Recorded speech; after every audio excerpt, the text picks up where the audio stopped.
Telegram पर usually students मुझसे connect होने की कोशिश करते हैं और अबाउट 7 से 8 हज़ार मैसेजेस ऐसे होते हैं जो कि अनरेड पड़े रहते हैं ऑन एन एवरेज हर दिन। बहुत सारे स्टूडेंट के मैसेजेस मैं पढ़ ही नहीं पाता, स्क्रॉल नहीं कर पाता और टीम मेंबर्स भी नहीं पढ़ पाते हैं। तो जितने पढ़ पाते हैं उतने के रिप्लाई करने की कोशिश करते हैं। तो ये स्टोरी ऐसे स्टूडेंट की जो मुझसे 2-3 महीने से रीच करने की कोशिश कर रहा था, मैं कर नहीं पा रहा था। मुझे बहुत सॉरी फील होता है ऐसे केसेस में जब बहुत सारे स्टूडेंट जिनको ज़रूरत होती है, टाइम की कमी की वजह से मैं देख ही नहीं पाता उनके मैसेजेस। बट बाई चांस मैंने इसका मैसेज पढ़ लिया। हालांकि इसने काफ़ी स्पैम किया था और स्पैम करने के भी तरीके होते हैं, कभी और बताऊंगा मैं। बट इस स्टूडेंट की एनर्जी मुझे अच्छी लगी। तो ऐसा हो जाता है, अब चूँकि उम्र 156 की हो चुकी है तो मैं अब वाइब्स आ जाते हैं और समझ में आ जाते हैं कि एनर्जी कैसी है। तो इस स्टूडेंट ने बताया कि उसने AI लाइव लिया हुआ है वेदांतु का, और एलीट लाइव भी, जो पिछले साल के मेरे लेक्चर्स और भाई के लेक्चर्स हैं, वो लेक्चर्स ये स्टूडेंट देखता है। प्लस कोचिंग भी जाता है। वो थोड़ा सा मुझे अजीब लगा था, बट सिंस मैं बिज़ी था और इससे इतनी बातें नहीं हो रही थी स्टार्टिंग में, तो इतना ध्यान नहीं दे पाया मैं।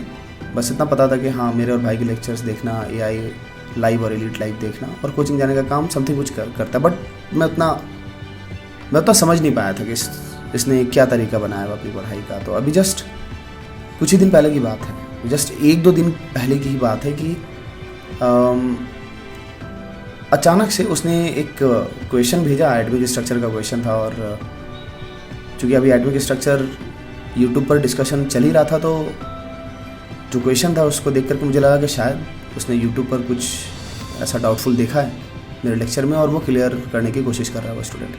तो उसने जो क्वेश्चन भेजा था उसमें उसने ऐसा कुछ लिखा हुआ था जिसे पढ़ करके थोड़ा अजीब लगा मुझे। उसने लिखा हुआ था कि सर, ये ऑफलाइन के टीचर ने मुझे इस क्वेश्चन का आंसर 7 बताया, मेरा अपना आंसर 12 आ रहा है। मैंने क्रॉस चेक किया तो मुझे दिखाई दिया कि 12 सही आंसर है। मैंने बोला कि देख, कैलकुलेशन मिरर किसी से भी हो सकता है, चिल कर, ऐसे टीचर के पीछे मत पड़। उसने बोला नहीं सर, टीचर ने बहुत इंसिस्ट किया है, यही होगा, और तरीके भी सारे दिखाए। मैंने पूछा ऑफलाइन जाना क्यों है तुझे, हुआ क्या है? AI लाइव भी करना है, एलीट लाइव भी करना है, फिर ऑफलाइन भी करना है ऐसे, और फिर तुझे टॉपर भी बनना है। हालांकि ये स्टूडेंट, मैंने जैसा बताया कि इसकी एनर्जी मुझको सही लगी थी, और and only I know that कि अगर मैं किसी स्टूडेंट की वाइब्स को पहचानता हूँ तो उस स्टूडेंट का रिजल्ट बनता ही बनता है।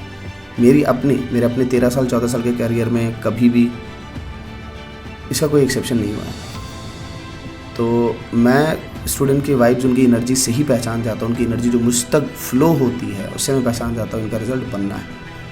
बट मैं ये भी पहचान जाता हूँ कि वो क्या स्टेप गलत ले रहे हैं, क्या स्टेप सही ले रहे हैं। तो यहाँ पर मैंने पूछा कि आज आखिर तुझको सब्जेक्टिव की ज़रूरत क्यों है। उसने बताया कि सब्जेक्टिव क्योंकि JEE की प्रिपरेशन में, मैं JEE में तो अच्छा कर जाऊँगा, लेकिन पता नहीं है मुझे कि बोर्ड्स का फिर क्या होगा। अब मैं बता नहीं सकता। देखो, ये इस तरह का पॉइंट है कि जब भी कोई स्टूडेंट मेरे सामने जब बोलता है तो उसकी अच्छे से कुटाई हो जाती है। क्यों कुटाई होती है मैं बताता हूँ अभी। बट इस स्टूडेंट ने कुछ और भी बातें बताई जिससे पता चल रहा था कि ये जिस कोचिंग में इसका जाना हो रहा है, जिस कोचिंग में भी इसने सब्जेक्टिव के लिए कोचिंग जो लगाई हुई है, उस कोचिंग में थोड़ा बायस्ड चीज़ें हो रही है। मतलब इसने वहाँ बताया हुआ है कि ऑनलाइन कोचिंग के साथ भी पढ़ाई हो रही है इसकी JEE के लिए। तो इस वहाँ पर टीचर थोड़ा सा इसे तंग कर रहे हैं, थोड़ा डीमोटिवेट भी कर रहे हैं। जैसे मैथ्स में मार्क्स कट जाना, इसने बताया कि मैथ्स में मार्क्स ज़बरदस्ती काट लिए हैं सिर्फ इसलिए क्योंकि उनको ऐसा फील होता है कि ये ऑनलाइन की जो पढ़ाई है समथिंग। जो स्टूडेंट्स जब इस तरह की चीज़ फील करते हैं पर्सनल लेवल पर, तो यार मोस्टली वो चीज़ें सही होती हैं। नॉट ऑलवेज, बट हाँ मोस्टली। मुझे ऐसी फील आई कि इसने पता नहीं खुद को इस जंजाल में क्यों डाला हुआ है, किसके बोलने पर। तो मैंने इसे तुरंत कॉल किया और इसे कहा कि ये चल क्या रहा है, ये हो क्या रहा है, तुझे टॉप करना है, अच्छी रैंक लानी JEE में, और तेरी सारी हरकतें वैसी हैं जैसे कि कोई नूब है जिसको पता भी नहीं है कि पढ़ते कैसे हैं।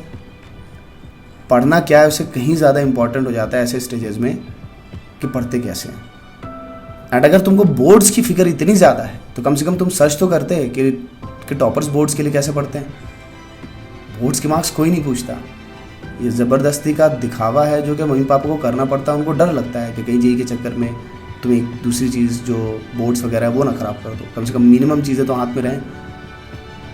तो JEE और नीट की प्रिपरेशन जितने भी स्टूडेंट्स करते हैं, जो अच्छे लेवल पर करते हैं, अच्छा हार्ड वर्क करते हैं, अगर मैं अपने मैं दूसरे स्टूडेंट्स की बात भी नहीं कर रहा, मैं अपने स्टूडेंट्स की ही हिस्ट्री अगर तुम्हें बताऊं तो कोई भी डिसेंट रैंक वाले स्टूडेंट की भी बात कर लो, 4-5 हज़ार रैंक वाले की भी बात कर लो। अभी बहुत सारी स्टोरीज है जो 10,000 12,000 रैंक लाने वाले स्टूडेंट्स की भी सुना सकते हैं, बट अभी फोकस करते हैं एक डिसेंट रैंक लाने वाले स्टूडेंट का भी जो PCM में जो लेवल होता है, ज़रा गेस करो उससे वो कितने बोर्ड्स में मार्क्स लाता होगा।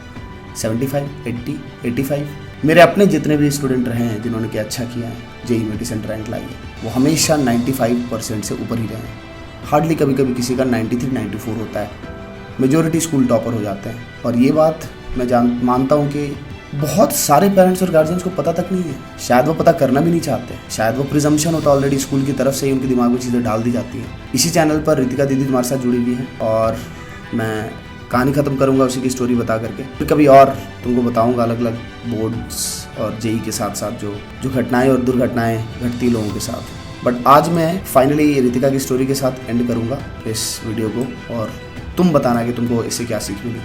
रितिका ने अपनी पढ़ाई में, अपनी पूरी जेई की प्रिपरेशन में 2 साल काइंड ऑफ डमी स्कूलिंग की और लास्ट के बोर्ड से सिर्फ 10 दिन पहले पढ़ाई की, और उसकी अपनी जो पोजीशन बनी, जहाँ तक मुझे पता है, बाकी तुम दीदी से भी पूछ सकते हो, कि she was topper of the school and hardly 10 दिन पढ़ करके उसने अचीव किया 96%। अपने आप को अगर तुम किसी एक जगह फोकस नहीं रखोगे, अगर तुम 10 तरह के कोचिंग और 10 तरह के कोचिंग मटेरियल और 10 तरह के टीचर्स के साथ एंगेज करोगे, I can guarantee this is the best way of not getting into IITs।